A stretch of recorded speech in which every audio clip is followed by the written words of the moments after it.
Hello guys, magandang hapon po sa inyo lahat. Andito naman po tayo sa farm and ayan po, naggagawa na naman po tayo ng mga garden beds. So, ito po, nakagawa na po ako ng isa. Then kung makikita nyo, from here, hanggang dyan na lang po. So, 1, 2, 3, 4. Apat na garden beds na lang po magagawa natin at tapos na po. So, again, mula dito, may nakatanim na po dyan.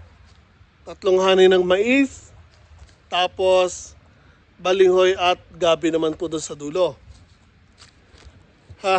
Kapagod guys.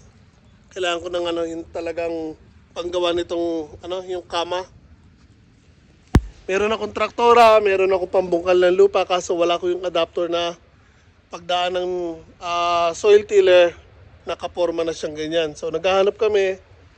Kaya nga lang yung sa nakikita ko sa Amazon, hindi siya tugma doon sa ginagamit kong soil tiller. Kaya, for now, tiis muna po tayo sa Kalaykay.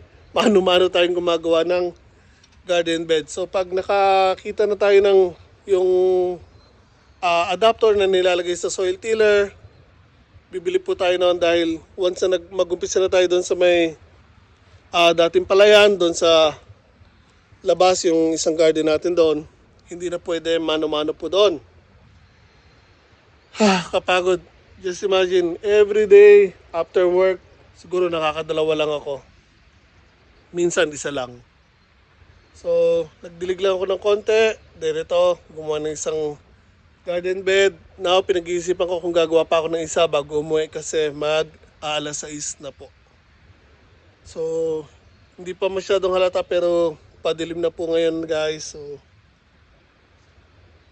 nag-iisipan ko kung gagawa pa ako ng isang garden bed. Pero again, may tanim na tayo. Ito, nakagawa na tayo ng garden beds. So, hanggang dito sa kalahati, meron na po tayong tanim. Meron tayo ditong kamatis. Meron tayo ditong okra, nakatanim na po.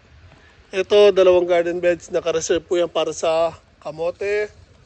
Then dito, patatas, patatas, patatas, patatas. 5 beds ng patatas. 2 purple, 3 dilaw. Ito naman po, cauliflower, tsaka broccoli. Then dito, I think mani. Not sure. Kangkong, carrots, sibuyas,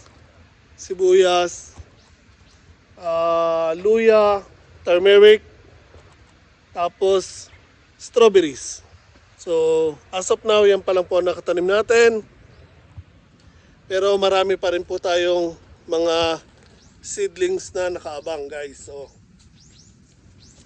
actually, ayan po. Marami na rin po ako nabili. Meron po tayong bell pepper, may pipino, may kamatis po ulit tayo. Sa mga nakakita ng videos ko dati sa bahay ko, ito po yung golden tomato, yung malalaki na kulay dilaw. Bumili po ulit ako. Tatrim din tayo dito. Meron tayong pakwan. Meron tayong celery. And again, marami pa rin tayong seeds. Meron na rin tayo ditong mga persimmon, mga orange, mikan, ano ba to? Nectarine. May 2 nectarine tayo dito. May ubas ulit. Dami berry fruit. May sakura din tayo dyan or cherry blossom. So, yung mga fruit trees natin, unti-unti nating ilalagay sa paligid o ihahanap natin ng tamang lugar. Kasi hindi pwede silang sumagabal dito sa garden. May nakatanim na rin pala akong kalamansi. Kung makikita nyo, yun, nakalitaw. Kalamansi po yon. Tapos meron pang isa, I think, eto. Yun. So may kalabasa na rin tayo nakatanim doon sa labas ng bakod. Meron ding pakwan. And again, unti-unti lang guys kasi nga may trabaho tayo. After work, paunti-unti tayo gumagawa dito sa garden. So, tulad na nasabi ko, ito wala pang bakod pero dumating na po yung pambakod natin. So, sa Sabado or at Linggo, Tatayo na po natin yung bakod. Ayan na po guys yung in-order natin. So, tatayo na natin sa Sabado yan. Maging fully may bakod na tong property natin at itong bahay. So, next naman, sunod natin project ay yung garden po sa labas. So, yan, umambon na guys and dumidilim na. Hindi na ako magpapatuloy sa paggawa ng garden. Uwi na ako, lumalamig na naman kasi umaambon. Full bloom na po yung cherry blossom sa kapitbahay natin guys.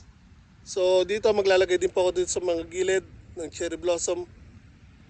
And iayos natin doon sa may bakod.